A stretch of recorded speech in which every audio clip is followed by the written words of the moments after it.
දවස් 30ක්ම unlimited Netflix බලන්න. unlimited data pack එකක් මුළු පවුලටම unlimited fun එකක් අරගන්න. අදම active කරගන්න. ලෙන්ගතුකම වැඩි කරගන්න ලව්ජු රුපියල් 50ට අඩු කළා. මාමේ එන්න අපිට එකක් බොමු.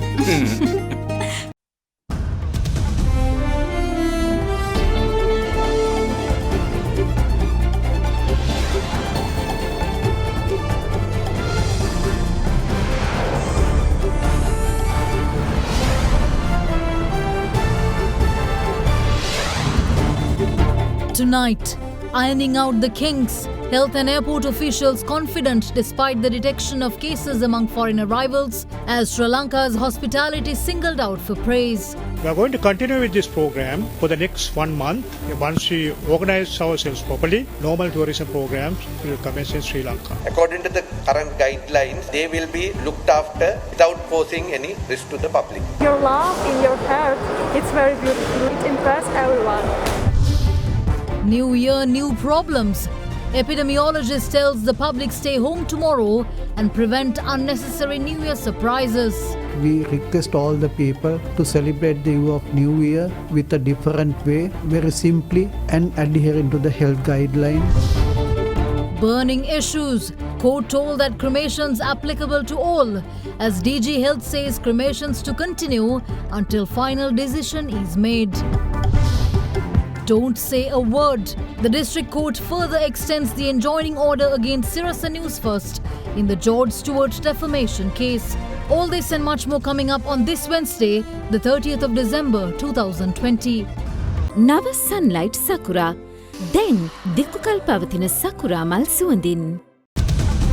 From AdaDerana, this is AdaDerana First at 9. Live from Studio 24 in Colombo.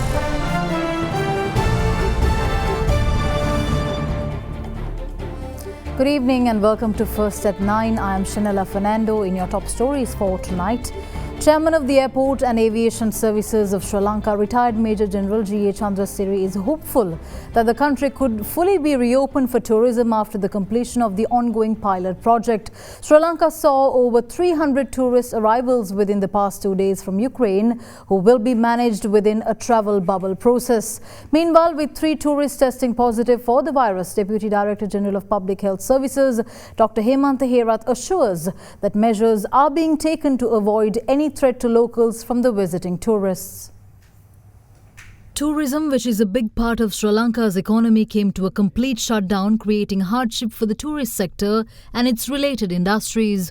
Identifying the need to help the key sector whilst managing the pandemic, the government reopened the country borders for tourists who will travel the country inside a travel bubble. In simple terms, a travel bubble is an agreement between 2 or more countries to open up their borders for travel while taking all necessary health and safety precautions stipulated by health authorities.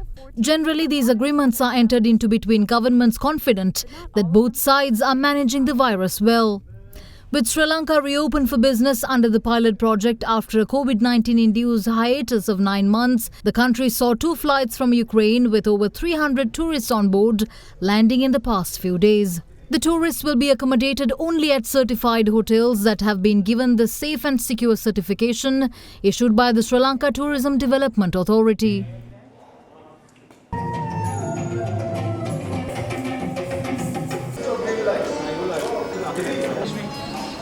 Thank you for so warm greetings. We hope to have great holidays here. We love Sri Lanka. It's our second time here. We are happy to be here. Sri Lanka amazed me very much because there are lots of greenery, friendly people. That's why I think Sri Lanka is staying in my heart forever. It's very convenient and we have very good protection from Corona. I was flying for 10 hours and I thought that when I will go there, I will be so worried, I want home, but no. When I go to the airport, I see the people with snacks and tea and your love in your heart. It's very beautiful. It impressed everyone. We are so proud, happy and excited to see that the tourism has recommenced in Sri Lanka. And we are also proud to say that we are adapting all the procedures and protocol according to the guidelines given by the Ministry of Health and also by the Civil Aviation Authority in conducting this program. The movement of tourists to their hotels and the procedure that they are adapting in their hotels also are very well coordinated. We are going to continue with this program for the next 1 month as a pilot project. Once we organize ourselves properly, the normal tourism programs will commence in Sri Lanka. And we'll make sure this entire program will be a success in future. Meanwhile, the Ministry of Health confirmed that 3 Ukrainians who arrived in the island at the Mattala Rajapaksa International Airport yesterday have tested positive for the virus. They were identified through PCR tests conducted at the airport before being sent to quarantine. මේක අපි බලාපොරොත්තු වෙච්ච තත්වයක් විදේශිකයින් පැමිණෙන අපේ රීපැට්‍රියේෂන් අවස්ථාවේදී අපිට යම් ප්‍රතිශතයක් මේ කොවිඩ් රෝගීන් පැමිණීම නිසාම අපි කවුරුත් දන්නවා ලෝකේ පුරාම මෙම රෝගය පැතිර පවතින බව. ඒ නිසා විදේශයෙන් පැමිණෙන ඕනෑම කණ්ඩායමක් අතරේ ඉතා සුළු ප්‍රතිශතයක් හෝ රෝගීන් සිටීම අපි බලාපොරොත්තු වෙන්න ඕන දෙයක්. ඒ තත්ත්වය නිසාම තමයි මේ සඳහා සෞඛ්‍ය සේවා අධ්‍යක්ෂ ජනරාල්තුමා විසින් මෙවැනි සංචාරකයන් මේ නියම ව්‍යාපෘතිය හැටියට ගෙනෙන අවස්ථාවේ කළ යුතු දේ පිළිබඳව පැහැදිලි සෞඛ්‍ය උපදෙස් ලබා දීලා ඒ උපදෙස් අනුව තමා මේ කටයුත්ත සංවිධානය කරේ. පැමිණි සියලු දෙනාම නැවත PCR පරීක්ෂණයකට ලක් කිරීම ඒක අපේ සැලසුමේම තිබිච්ච කොටසක්. ඒ අනුව තමා මේ 187 දෙනාගෙන් 3 දෙනෙක් මේ ආකාරයට පොසිටිව් උනේ. Safeguard hand sanitizer නවතම නිෂ්පාදන පෙළ නිරෝගීමත් දිවයකට ලංකාවේ පළමු වරට හඳුන්වා දෙන Melbourne Veggie Cracker Crunchy Veggie. After hearing submissions made by Coordinating Officer to the Attorney General State Council Nishara Jayaratne today, Vattala Magistrate Buddhika Sri Ragala ordered the last 4 remains of the Mahara prison inmates killed in last month's clashes to be cremated at state expense. During the proceedings, the State Council told the court that the Gazette notification issued on April 11th made no mention of any ethnic group and that cremations were applicable to all Sri Lankans. Meanwhile, the final report of the expert committee appointed to investigate the clash at Mahara prison was handed over to Justice Minister Ali Sabri today. 11 inmates of the Mahara prison were killed during unrest that occurred at the prison last month, out of which 8 tested positive for COVID-19. Due to this, 4 of the infected remains were ordered to be cremated by the Vattala magistrate. However, following protests by the inmates' family members, the Vattala magistrate on the 23rd of this month decided to postpone the cremation of the remaining infected deceased until today. This was due to discrepancies in documents submitted to court by the Director General of Health Services with regards to the burial of COVID-19 remains. With that, the case was once again taken up for hearing today, where State Counsel Nishara Jayaratne clarified several new reports submitted to the court by the Director General of Health Services. The State Council told the court that the previous document on COVID-19 burial submitted to court had created a problematic situation in court. She told the court that the letter in question was one sent by the Director General of Health Services to the Minister of Justice on December 16, 2020. The State Council added that the letter was sent in response to a letter written to the DG Health by Muslim parliamentarians. She also told the court that the Director General of Health Services had made it clear that the government's stance on COVID-19 infected remains was for cremations alone and that the Gazette notification issued on April 11th had not changed to date. Due to this, the State Council argued that all COVID-19 remains must be cremated and that the Gazette made no mention of any ethnic group. Instead, it was applicable to all Sri Lankans. She added that to date all Muslim COVID-19 deceased have been cremated and that an expert committee had been appointed to make recommendations in this regard, and they too had advised cremations as the best method for destroying the virus. The State Council told the court that the virus cannot be destroyed by storing remains in refrigerated storage. Further, the court was told that nowhere in its guidelines does the World Health Organization specify burial as the best methods of disposing of COVID-19 remains, but it allows nations to decide for themselves. Following this, the magistrate asked the State Council if the expert committee had taken any samples of foreign objects from the bodies of the deceased detainees. In response, the State Council replied that bullet fragments found on the bodies had been sent to the government analyst. After considering the facts presented, Vattala Magistrate Buddhika Sri Ragala ruled that since the committee of experts have submitted all bullet fragments and foreign material to the government analyst, there remains no need for any exhumation of the remains. Hence, the remains must be cremated at state expense, according to the guidelines issued by the Director General of Health Services. The magistrate also ordered that the family members of the deceased be allowed to pay their last respects before cremation. Meanwhile, the final report of the expert committee appointed to investigate the clash at the Mahara prison was handed over to Justice Minister Ali Sabri today. The final report compiled by an experts committee appointed to study the COVID-19 burial issue was set to be handed over to the Ministry of Health today. Meanwhile, following confirmation that cremations will continue until a final decision is reached, the last 4 Muslim COVID-19 remains stored in a refrigerated container were cremated this afternoon at state expense.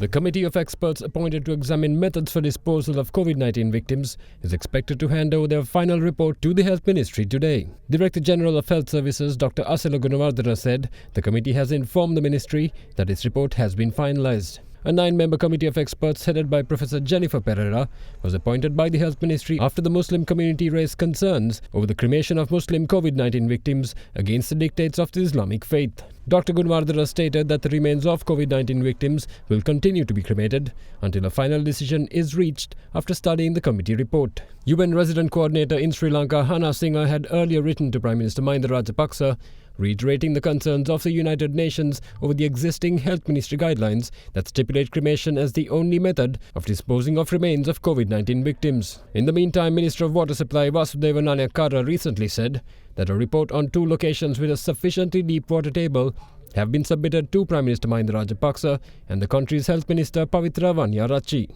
Accordingly, the areas of Marichakattu in Mana and Eragama in the eastern province have been identified as suitable locations for possible burials. In the meantime, the last 4 remains of Muslim COVID-19 deceased that had been stored in a refrigerated container were cremated at state expense at the Boral Cemetery Crematorium this afternoon. More news on the other side of this break. Bear with us.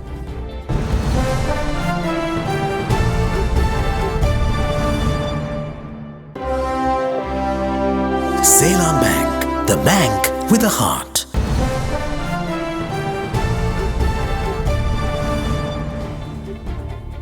Welcome back. In more news, Chief Epidemiologist Dr. Sudat Samaravira has called on the public to engage in simple celebrations sans any mass gatherings this New Year's Eve to prevent a surge in COVID-19 cases as the new year dawns. In the meantime, police media spokesperson DIG Ajit Rohana once again requested public support towards the rapid antigen testing process that is being conducted at all exit points of the Western Province. During the course of yesterday, 460 COVID-19 infections were confirmed from 21 districts across the island, with 249 of them detected from the Colombo district alone. Of the infections from Colombo, 29 infections were detected from Avisavella, 28 from Halsdorf, 24 from Matakulio, 22 from Kolpiti, 18 from Damatakoda and 11 from Maradana. These also included 10 infections from Orogoduwatta and 18 from the Balikoda prison as well. Apart from Colombo, 52 infections were reported from Gampaha, 38 from Kandy, 29 from Gaul, 16 from Matara, 14 from Ratnapura, 11 from Jaffna and 10 from Kurunegala yesterday. Further, 6 were reported from Mullaitivu, 5 each from Kalutara and Anuradhapura, 4 from Ampara, 3 from Polonnaruwa and 2 each from Batiklo, Monragala and Nuwara too. A single infection each were reported from Puttalam, Matale, Kagol, Trincomalee and Badulla. Meanwhile, police media spokesperson DIG Ajit Rohana commented on the current status of the rapid antigen testing process that is being conducted at all Western Province exit points. මේ වන විට 10986 දෙනෙක් සඳහා rapid antigen පරීක්ෂාව පසුගිය 18 වෙනිදා සිට සිදු කර තිබෙනවා. එයින් හඳුනාගත් මුළු සංඛ්‍යාව 74ක් පමණ වෙනවා. ඒ වගේම ඊයේ දිනේදී සෞඛ්‍ය අංශ විසින් කොළඹ කොටුව ගෝල්පේස් ප්‍රදේශයේදී තවත් පිරිස් සඳහා අහඹු රැපිඩ් ඇන්ටිජන් පරීක්ෂාවන් සිදු කර තිබෙනවා. මෙහිදී පුද්ගලයන් 9 දෙනෙකු පමණ කොවිඩ් ආසාදිතයින් බවට හඳුනාගෙන තිබෙනවා. නිරන්තරයෙන් මේ ආකාරයට රැපිඩ් ඇන්ටිජන් පරීක්ෂාව සිදු කරනු ලබන්නේ ආසාදිතයින් හඳුනාගෙන පොකුරු අනුපොකුරු නිර්මාණය වීම වළක්වා ගැනීමට මේ සඳහා සහාය ලබා දෙන ලෙස ඉල්ලා සිටිනවා. Meanwhile, State Minister of Bus Transport Services Dilum Amanugama says that buses have been strictly advised to transport passengers in accordance with safety protocols. ඉතින් අපි විශේෂයෙන්ම සෞඛ්‍ය ආරක්ෂිතව මගින් ප්‍රවාහනය කරන්න උපදෙස් දීලා තියෙනවා. ළඟ මේ උපදෙස් අකුරට පිළිපදිනවා. පෞද්ගලිකාංශයේත් 90%ක් ඒ උපදෙස් පිළිපදිනවා. පිළිපදින්න නැති අයගේ බලපත්‍ර මේ වෙනකොට 50කට ආසන්න ප්‍රමාණයක් අපි තහනම් කරලා තියෙනවා. ඒ වගේම අපිට ඉල්ලීම් වෙනවා කවද්ද මේවා නැවත දෙන්නේ කියලා. කවදා හෝ කොවිඩ් මේ ලෝකෙන් තුරන් වෙච්ච දවසට තමයි නැවත අපි මේ බලපත්‍රය යට ලබා දෙන්නේ. In the meantime, Chief Epidemiologist Dr. Sudat Samaravira called on the public to celebrate the dawning of the new year by avoiding mass gatherings. We know that coming couple of days very crucial for our country. Most of the people celebrate the Eve of New Year in a festival manner. It is the usual way, but this year we have to celebrate the Eve of New Year in a different way, in a healthy way, because still that we report several hundred cases of COVID-19 daily. With that, we have to be very careful. We have observed that during past couple of days, some people has gathered and celebrated, had different functions without adhering to the health guidelines. So this is a very good conducive environment to spread COVID-19. We have experienced that. So because of that, we request all the people to celebrate the Eve of New Year with a different way, very simply, and adhering to the health guideline that should not gather around. In other developments, COVID-19 recoveries increased to 34,623, with 698 new recoveries reported during the day. With that, the total number of active cases now stands at 7,881. The Colombo District Court today extended the enjoining order against the Sirasa News First News channel for the third time, this time until January 8th. The court is expected to inquire into the interim order against the news outlet for carrying defamatory news pieces targeting George Stewart Health and its chairman Dilip Jaivira on that date. On the 23rd of November, the Colombo District Court issued an enjoining order against the MTV Channel Private Limited-owned Sirasa News First news outlet, preventing it from broadcasting defamatory news pieces targeting George Stewart Health, its chairman Dilip Jaivira and other officials. The enjoining order was issued against the news channel for false and defamatory news segments telecast by Sirasa News First on the 11th, 13th, 16th and 19th of November, referring to the import of COVID-19 rapid antigen test kits by George Stewart Health. The plaintiff alleged that the defamatory news items had caused severe damage to the reputation of the company, its chairman and other senior officials. When the case was taken up before Colombo Additional District Judge Lakmali De Silva today, the enjoining order was further extended until January 8, 2021. The court announced that it would inquire into the interim order when the case is taken up on January 8th. Following the order being given, the counsel appearing on behalf of MTV Channel Private Limited objected to the extension. The enjoining order issued on November 23rd and extended on 3 occasions since then prevents MTV Channel and its agents and employees from defaming George Stewart Health, its chairman and its key officers in any manner or forum whatsoever. The plaintiff George Stewart Health is seeking 2 billion rupees in damages. Sri Lanka's oldest citizen, 117-year-old Papatti Velu, passed away last evening at the Nagoda hospital. Born in 1903, Papatti Velu, a mother of 2, took her place in Sri Lanka's history books as the oldest Sri Lankan to have ever lived. Sri Lanka's oldest woman, Papatti Velu, passed away yesterday at the amazing age of 117 while undergoing treatment at the Nagoda hospital in Kalutara. Born on the 3rd of May 1903, Papatti Velu entered the country's record books to officially be recognized as the country's oldest female citizen. A mother of 2, Papatti Velu was a resident of the Kalodan estate in Kalutara. Despite her advanced age, the late centenarian was known for being 117 years young at heart.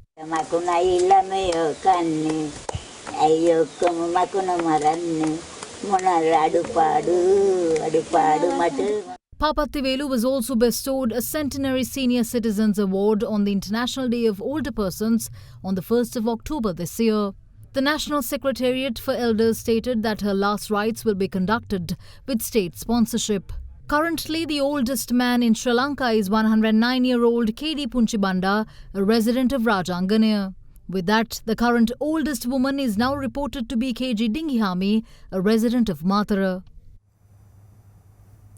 The Department of Meteorology says that the showery conditions are expected to enhance in the next 2 days. Further rainfall above 100 millimeters is expected in the western and Sabaragamuwa provinces. The northeast monsoon has established over Sri Lanka since the middle of this month, and showery conditions are expected to enhance in the next 2 days. According to the Department of Meteorology, showers are expected in the northern, eastern, north central, central and Uva provinces. We can expect showers in eastern, north central, central and Uva provinces. Conditions will be favourable for formation of evening thunder showers in western province as well as Sabaragamuwa province and Galle and Matara districts. tomorrow. Fairly heavy force exceeding 100 millimeter also can be expected over western and subcontinental provinces. We are in this northeast monsoon season. Some days we can expect more showers and some days we can expect less showers. Tomorrow some enhancement in afternoon thunder showers activity can be expected, and then some reduction, and again we can expect more showers on 4th. Meanwhile, the general public has been requested to take all necessary precautions to minimize accidents and damage caused by strong winds and lightning during thunder showers. Former Old Ceylon Makkal Congress MP Abdullah Maharouf, who was arrested over the misuse of vehicles belonging to Lankas during the 2015-2019 period, has been further remanded until the 6th of January. The order was delivered by the Colombo Fort Magistrates Court when the case was taken up earlier today. During previous proceedings, the Criminal Investigation Department informed the court that according to the information which came to light during investigations, former MP Maharouf had misused 3 vehicles rented by Lankas. A monthly rent of 195,000 rupees were reportedly paid for each vehicle, amounting to a misappropriation of nearly 1.2 million rupees through the use of the 3 vehicles. Further, another suspect identified as Farooq Mohammad Aslam was also remanded until January 6th as well.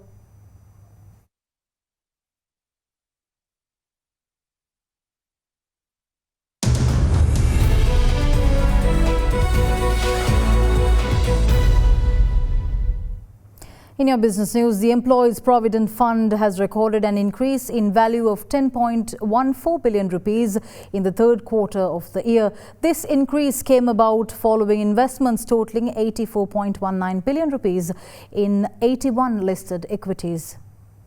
The listed equities portfolio of the country's largest retirement fund, the Employees Provident Fund, has recorded an increase of 10 billion rupees in the 3rd quarter of 2020. As of September 30th, 2020, the EPF has invested in 81 listed equities, and during this period the fund's market value was reported at 63.76 billion rupees. The value stood at 53.58 billion rupees at the end of the June quarter in 2020.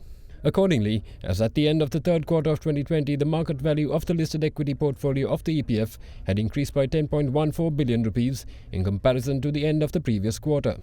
However, the EPF has invested a total of 84.19 billion rupees in these 81 listed equities. Accordingly, as at 30th September 2020, the unrealized loss of the listed equity investment portfolio of the EPF fund stood at 20.64 billion rupees. Sri Lankan shares notched their 3rd straight session of gains today, closing at a more than 3-year high, helped by a rise in industrial and consumer staple stocks. The benchmark all-share price index ended up 0.64% at 6,748.1, its highest closing level since July 2017, while the S&P SL20 index of more liquid stocks gained 0.80% or 20.86 points to close at 2,635.70. Trading volume on the CSE All-Share Index rose to 146.28 million rupees from 59.94 million rupees on Monday. Here's a look at how the market traded during the day today. Once again, the market has turned into the green, with the index gaining by around 43 points. ASPI has now reached 6,748 points. The strong bullish momentum in the market is continuing, with heavy local participation taking place despite it being the holiday season. Now even today we are seeing turnover levels exceeding 3.7 billion rupees. Significantly high level of turnover in terms of number of transactions. We are seeing over 20,000 to reach 22,000 number of transactions during the day. On the foreign front, we are seeing about an outflow of around 153 million rupees. The rupee was quoted at 187 rupees to 188 rupees and 50 cents to the US dollar in the spot market today, after closing around 187 rupees and 50 cents to 188 rupees and 50 cents at last closing.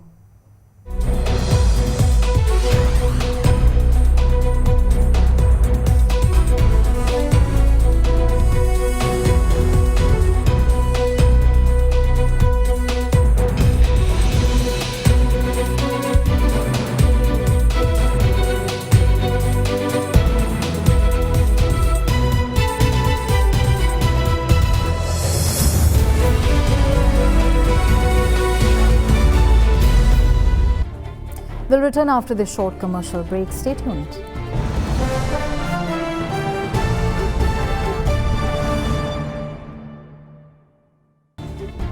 With that, we wrap up tonight's edition of First at 9. Thank you for joining. I'm Shanella Fernando. Have a good night.